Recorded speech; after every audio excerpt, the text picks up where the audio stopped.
Question 18. The diagram below shows two right-angled triangles ABC and APQ. It tells us that AB is 8.2 and it writes it on the diagram. It tells us that BC is 6.4 and it tells us that PQ is 7.9. It tells us also that CAQ is 90 degrees. It asks us to calculate the size of angle X. Now I can see straight away that we've got angles and sides and right-angled triangles, so I think I've identified this as a trigonometry question. Before I even start, I'm going to write down the ratio reminder. So it's SOHCAHTOA. And then I'm going to do my little triangles.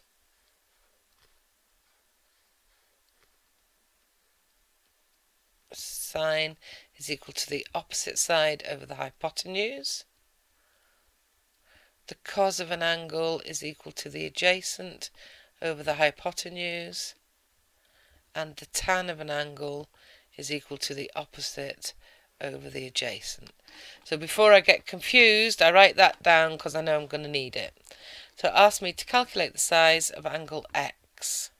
So I'm going to ignore this bottom triangle here and just focus on this top triangle for the time being.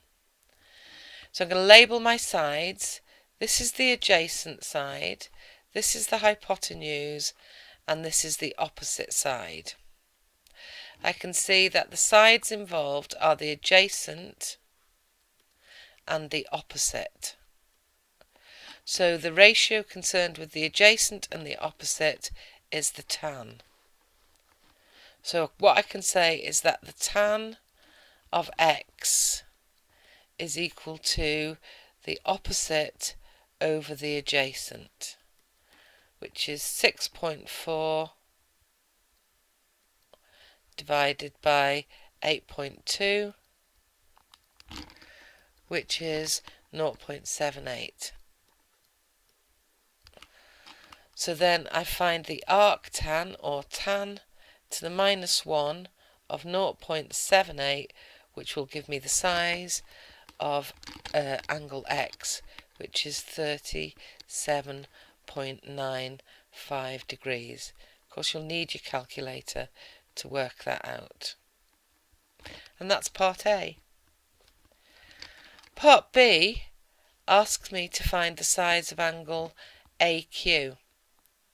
So let me just it's asked me to find the length of AQ. So it wants me to find the length in this triangle here, AQ. I can see that I've got one side, PQ, and I can have one angle, because if I know the size of angle X, I can work out the size of this angle, because X plus this angle equals 90 degrees.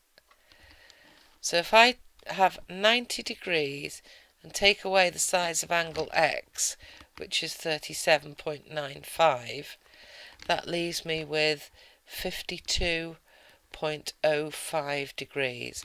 So I know this angle here is 52.05 degrees. So I've got a side, an angle, and so I can use my ratios. So first things first, label my sides. This is the adjacent in this triangle, this is the opposite, and this is the hypotenuse. So I can see that the opposite side is involved, and it's asking me to find the hypotenuse. So those are the two sides involved in this ratio, opposite and hypotenuse. So the ratio I'm going to be using is sine, because it's got the opposite and hypotenuse. So I can say that the sine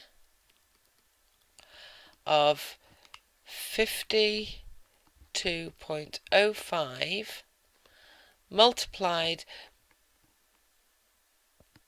by the hypotenuse will give me the opposite side, which is 7.9. Now if I rearrange that, the hypotenuse is equal to 7.9 divided by the sine of 52.05. If I then just use my calculator to plug in all those numbers, the hypotenuse is equal to 7.9 and the sine of 52.05 is 0.79. 7.6, sorry, it's 7.9, that should be. 7.9 divided by 0.79 is equal to 10 centimetres. So the length of the hypotenuse is 10 centimetres. So I can go back and write on here that the length of the hypotenuse is 10 centimetres.